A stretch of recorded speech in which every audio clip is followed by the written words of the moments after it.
नमस्कार and welcome to football tube. मेरा नाम है संजीव और इस वीडियो में हम बात करेंगे इंडिया के आने वाले मैच के बारे में जो कि होगा उज़्बेकिस्तान के खिलाफ। ग्रुप स्टेज का सेकंड मैच है, बहुत ही ज़्यादा क्रूशियल मैच है हमारे लिए। एंड पहली डिफीट के बाद हम एक और डिफीट अफोर्ड नहीं कर सकते क्योंकि राउंड ऑफ 16 में क्वालिफाई करने के लिए यहाँ से हमें ज़्यादा से ज़्यादा पॉइंट्स कलेक्ट करने ही होंगे। हालांकि पहले हमें डिफीट मिली थी लेकिन हमें अपने पास्ट को भुलाना पड़ेगा और जो बाकी के दो बचे हुए मैच हैं उनमें हमें ज़्यादा से ज़्यादा पॉइंट्स कलेक्ट करने ही पड़ेंगे।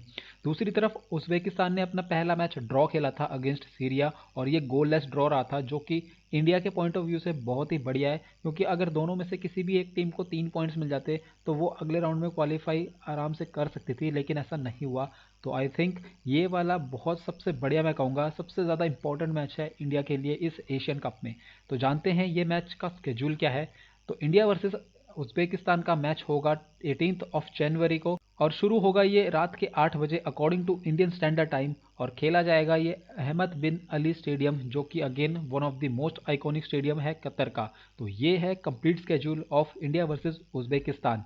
नाउ इसे टीवी पर देखने के लिए आप स्विच कर सकते हैं स्पोर्ट्स 18 पर। स्पोर्ट्स 18 पर ये मैच लाइव देखा जा सकता है और इसकी लाइव स्ट्रीमिंग होगी जियो सिनेमा पर, और वो भी बिल्कुल फ्री में। इन दो प्लेटफॉर्म पर इंडिया में रहते हुए आप इंडिया वर्सेस उज़्बेकिस्तान मैच को लाइव देख सकते हैं।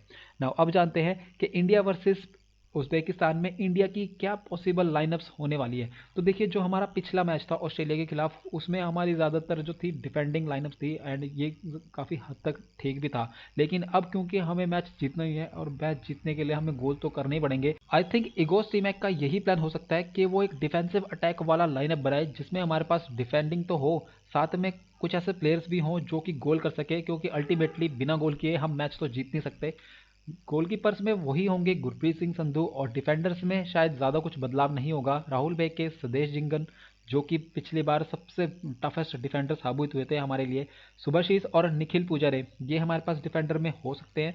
इसके साथ मिडफील्ड में मैं चाहूँगा एक चेंज हो, वो आए अनिरुद्ध थापा को लेकर, क्योंकि अनिरुद्ध थापा मिडफील्ड में एक बहुत इंपॉर्टेंट रोल प्ले कर सकते हैं। अटैक के साथ साथ वो मिडफील्ड में और डिफेंस में बहुत अच्छा रोल प्ले कर सकते हैं। अनिरुद्ध थापा को खिलाने का एक और प्लस पॉइंट भी ये हो सकता है, क्योंकि ये पिछले मैच में नहीं खेले थे तो उज़्बेकिस्तान को इनको मार करने का कोई ज़्यादा आइडिया नहीं होगा और ये नए प्लेयर हमारे लिए बहुत ही ज़्यादा बढ़िया साबित हो सकते हैं। और फॉरवर्ड्स में तो हमारे पास मनवीर सिंह, सुनील छेत्री और लालेंगजोला चांगटे यही होंगे।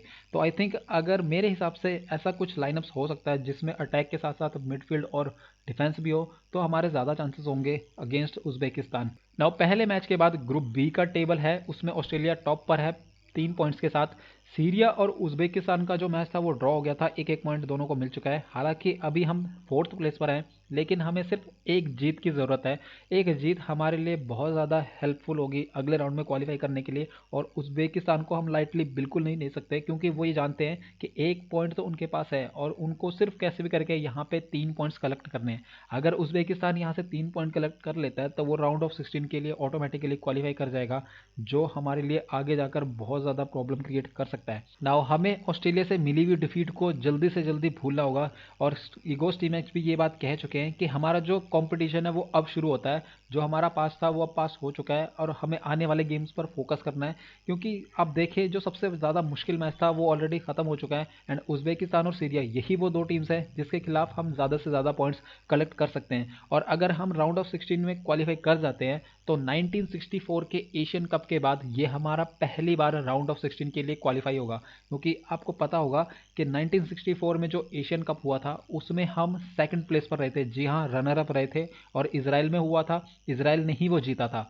लेकिन आप अगर ये सोच रहे हैं कि इसराइल इसमें क्यों नहीं खेल रहा, तो इसके ऊपर भी एक अलग से वीडियो मैंने पब्लिश की हुई है, आप चाहे तो वो वीडियो देख सकते हैं ऊपर आई बटन पर क्लिक करके।